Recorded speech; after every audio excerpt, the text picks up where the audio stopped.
अस्सलामुअलैकुम फ्रेंड्स आप मेरे चैनल पर पहली बार आए हैं तो प्लीज़ मेरे चैनल को ज़्यादा से ज़्यादा सब्सक्राइब कीजिए, शेयर और लाइक कमेंट कीजिए और मेरी कहानी प्लीज़ शुरू से आखिर तक सुनिए। धक धक धक धक बुलेट चालू हो गई।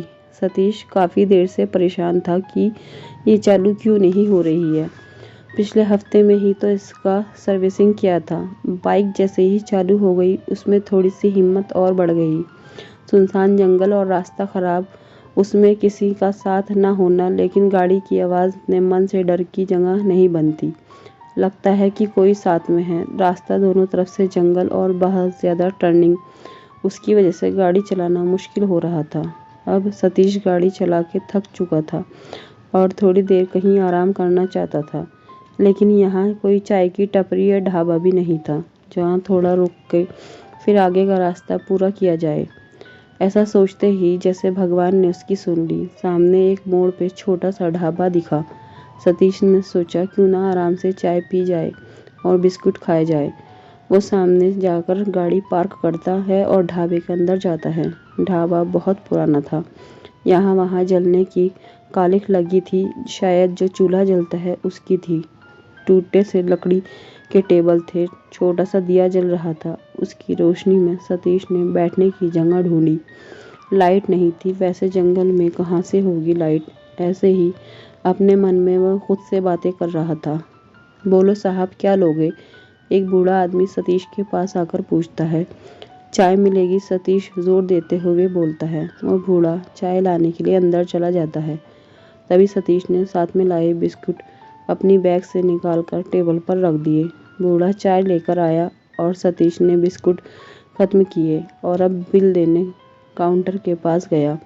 साहब, आप कहीं दूर से आए लगता है और आगे भी जाना है क्या आपको? बूढ़ा ज़रा धीमी आवाज़ में बात कर रहा था।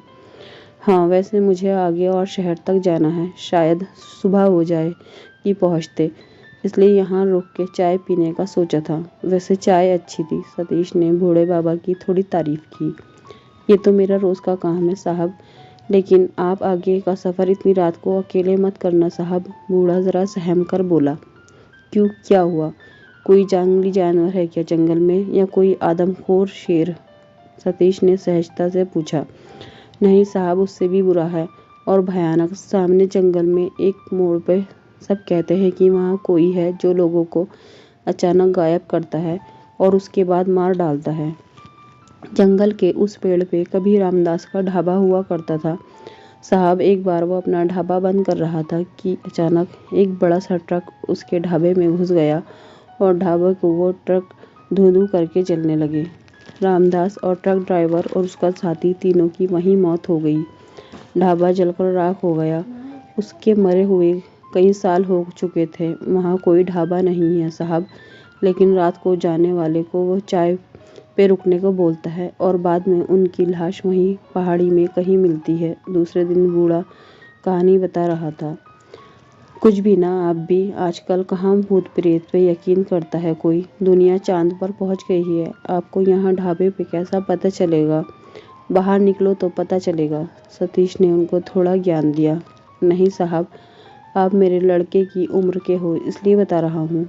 आप आगे मत जाओ, यहाँ मेरे ढाबे पर रहने का इंतज़ाम है। पैसे भी मत दो, लेकिन आप उस रास्ते अभी मत जाओ, वो बूढ़ा गिड़गिड़ाते हुए कह रहा था।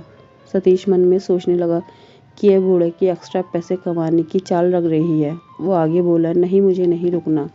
आप अपने पैसे ले लो और मेरी छुट्टी करो। पैसे देकर सतीश बाहर निकला। ठंडी हवा चल रही थी। बाहर घना अंधेरा था। गाड़ी पर बैठते हुए उसने ढाबे की ओर एक नज़र डाली। वो बूढ़ा आदमी सतीश की तरफ आशा भरी नज़रों से देख रहा था। एक बार सतीश के मन में आया कि शायद उस बूढ़े की बात में ज़रा भी सच्चाई हुई तो आज मेरी एक भूत से मुलाकात होने वाली थी। उसने बाइक की चाबी लगाई और चालू की। अपने रास्ते पर चल पड़ा, लेकिन उसके मन के एक कोने में कुछ डर सा बैठ गया था। सतीश अब घने जंगल में पहुंच गया था।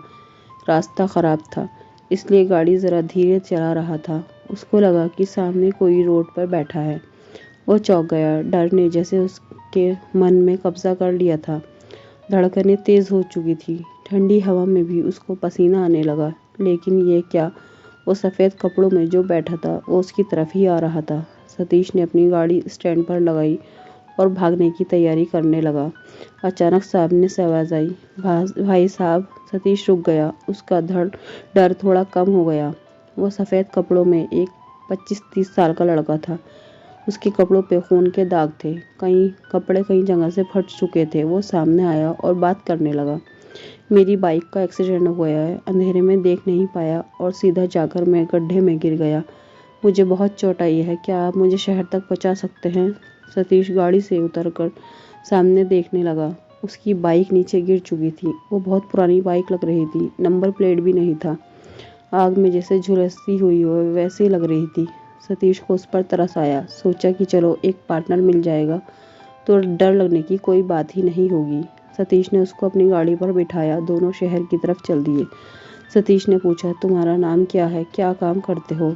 जी मेरा नाम रोहन है। मैं मार्केटिंग में काम करता हूँ। रोहन ने एक झटके में सब बोल दिया। उसकी आवाज़ ज़रा दबा सी थी, जिसे धूल मिट्टी में काम किया हो और गला बैठ सा गया हो वैसे। रोहन ने पीछे से अपनी जेब में से सिगरेट निकाली और सतीश को भी देने के लिए हाथ आगे किया। उसका हाथ जला हुआ था। उसके हाथ में जो सिगरेट थी वो एक बहुत पुराना ब्रांड थी जो अब बंद हो चुका था। सतीश ने पूछा, ये हाथ कैसे जला तुम्हारा? और ये सिगरेट काफ़ी पुरानी लग रही है और बंद भी हो चुकी है। ये तुमको कहाँ से मिली? रोहन ने ज़रा हड़बड़ाते हुए कहा, ये वो मैंने एक ढाबे वाले से ली थी। यहीं पीछे में पड़ता है। सस्ते में दे रहा था तो मैंने ख़रीद ली।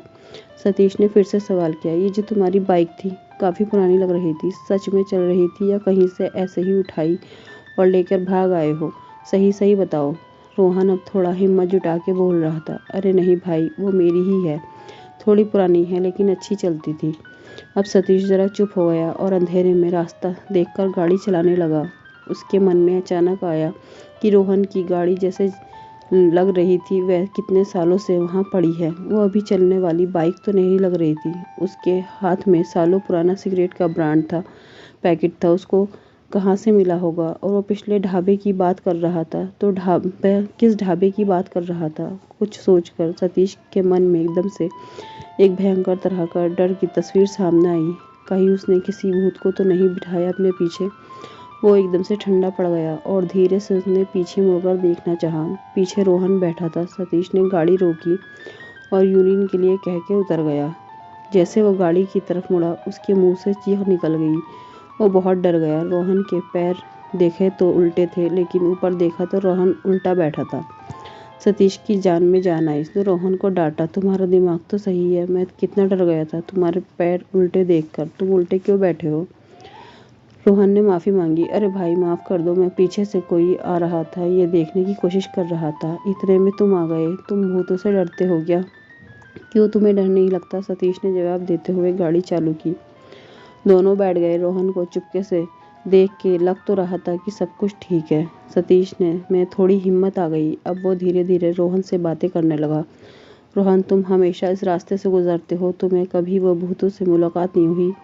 वो रामदास ढाबे वाले का भूत? उस मोड़ पे जंगल में वो एक ढाबे वाला कह रहा था कि वहाँ कोई है जो लोगों को मार डालता है। रोहन एकदम से चुप हुआ, फिर बाद में बोला, हाँ मैंने भी सुना है। आप भी वो ढाबे वाला अगर चाय पे रोकेगा तो मत रुकना, वहाँ पे मौत है भैया। और रोने लगा। सतीश ने उसको चुप करते हुए कहा, क्या तुमने उसको देखा है कभी? तभी सामने से एकदम टेम्पो वाला पास से गुजरा और सामने जाकर रुक गया। टेम्पो से एक आदमी उतरा, लेकिन सतीश का दिमाग चलना बंद हो गया था। ये वही ढाबे वाला बूढ़ा आदमी था। वो सामने जाकर जंगल में गायब हो गया। सतीश को लगा शायद उसके ढाबे पे नहीं रुका इसलिए नाराज़ हुआ है। कुछ आधा घंटा बाद बाइक चलाने के बाद देखा कि सामने एक मोड़ पर बहुत रोशनी दिख रही है और वो मोड़ पे लिखा हुआ बोर्ड दिखा, रामदास का ढाबा। लेकिन वो ढाबे को देखने के चक्कर में सतीश वो बोर्ड पढ़ ही नहीं पाया। वहाँ देखा तो एक बड़ा सा ढाबा था। दूर से देखा तो कुछ लोग वहाँ बैठे थे, लेकिन सन्नाटा था वहाँ बहुत। सतीश ने थोड़ा रुकना ही बेहतर समझा। साथ में रोहन था तो अब सतीश को डर नहीं लग रहा था। सतीश ने अपनी बाइक साइड में लगाई और उतरकर पीछे देखा तो रोहन गायब था। सतीश को लगा कि उसको भी जल्दी यूरिन आई होगी इसलिए भागा होगा। वो एक आदमी को उसने पूछने आ गया, साहब चाय पियोगे? सतीश ने कहा, नहीं मैं अभी पीकर आया हूँ। तभी वो आदमी ज़रा गुस्से से बोला, क्यों साहब, उस ढाबे वाले ने रामदास ढाबे वाले के बारे में बताया क्या? वो हमेशा मेरी बदनामी करता रहता है और मेरे ग्राहक भगाता है। आप आओ साहब बैठो। सतीश को अब कुछ समझ नहीं आ रहा था। रोहन और वो ढाबे वाला सच बोल रहा था या झूठ। रामदास का ढाबा तो यहाँ है, फिर वो दोनों उसकी बुराई क्यों कर रहे थे? यहाँ तो सब कुछ ठीक है। सतीश को अब बहुत बड़ा झटका लगा, मानो उसकी जान ही निकल गई। जैसे ही वो अंदर गया, अंदर एक कोने में उसको एक सफ़ेद कपड़ों में बैठा हुआ एक लड़का दिखाई दिया। वो रो रहा था, उसके कपड़े फटे हुए थे, कुछ जगह से जले हुए थे। सतीश ने थोड़ा और गौर से देखा तो वो थोड़ा पहचाना सा लग रहा था। अरे ये तो रोहन है, ये कहाँ से आया? वो तो बाहर था। सतीश रोहन के पास जाकर बैठ गया। रोहन पूरी तरह आग में जैसे झुलसे है वैसे दिख रहा था। ये सब देखकर सतीश को समझते देर नहीं लगी कि अब वो फंस चुका है। रोहन जो मिला था रास्ते में, वो भी रामदास के ढाबे का ही शिकार था। सतीश ने भागना चाहा, तभी वहाँ रामदास आ गया। साहब, चाय पीनी है या नहीं? इरादा बदल दिया। वो अब ज़बरदस्ती पर उतर आया। सतीश जैसे कुछ भी नहीं हुआ ऐसे जताते हुए वहीं एक टेबल पर बैठ गया। उसके सामने एक और आदमी बैठा था। उसने अपना सर उठाया। डर के सतीश हाथ काँप रहे थे। उसकी शर्ट पे गिर गया। वो कांपने लगा। ये देख के रामदास बोला, रुको मैं दूसरी चाय लेकर आता हूँ। सामने वो टेम्पो वाला आदमी था। वो और कोई नहीं, वो वही ढाबे वाला था जिसने सतीश को अपने ढाबे पर रात को रुकने को कहा था। अब जैसे पैरों से ज़मीन खिसक गई। रामदास को अंदर जाते ही सतीश वहाँ से भाग खड़ा हुआ और ढाबे के पीछे जाकर छिप गया। उसने जो कुछ भी सुना था वो सच था। वो ढाबे वाला और रोहन अब भूत बन चुके थे। दोनों भी उसको बचाना चाहते थे, लेकिन अब क्या करें? वो तो अब फंस चुका था। क्या करे, यह सोच रहा था कि रामदास की चिल्लाने की आवाज़ आई। कहाँ भाग गया? तुम्हारा वक्त हो चुका है। वो आते ही होंगे। इतने में बहुत ज़ोर की आवाज़ करते हुए एक बड़ी सी ट्रक रास्ते से आ रही थी। वो ऐसे आ रही थी जैसे उसको किसी का कंट्रोल नहीं है। ट्रक तेज़ी से ढाबे की तरफ आया और सीधा ढाबे में घुस गया और ज़ोर का धमाका हुआ। पूरा ढाबा जलने लगा ट्रक की ज़ोर की टक्कर से। सतीश जो पीछे छुपा बैठा था वो कहीं दूर जाकर गिर गया। कुछ समय के लिए सब शांत हो गया। ढाबा आग में झुलस गया। सुबह होने वाली थी। सतीश को होश आ रहा था। उसकी बगल में कुछ लोग खड़े थे और एक एम्बुलेंस। लोगों ने सतीश को एम्बुलेंस में रखा और वो ज़ोर का आवाज़ करते हुए निकल गई। वहाँ रामदास का ढाबा नहीं था। थी तो वो बस खाली जगह जहाँ रामदास की रूह लोगों को फंसाकर उनको मार डालती थी। लोग आज भी यही कहते हैं, वहाँ कोई है जो बहुत ही डरावना है, कातिल है, लेकिन कुछ ही बचते हैं सतीश जैसे नसीब वाले। फ्रेंड्स, आपको मेरी कहानी पसंद आई है तो प्लीज़ मेरे चैनल को शेयर कीजिए, लाइक कमेंट कीजिए और मेरी कहानी शुरू से आखिर तक आप सुनने के लिए आपका शुक्रिया। Thank you. अल्लाह हाफिज़।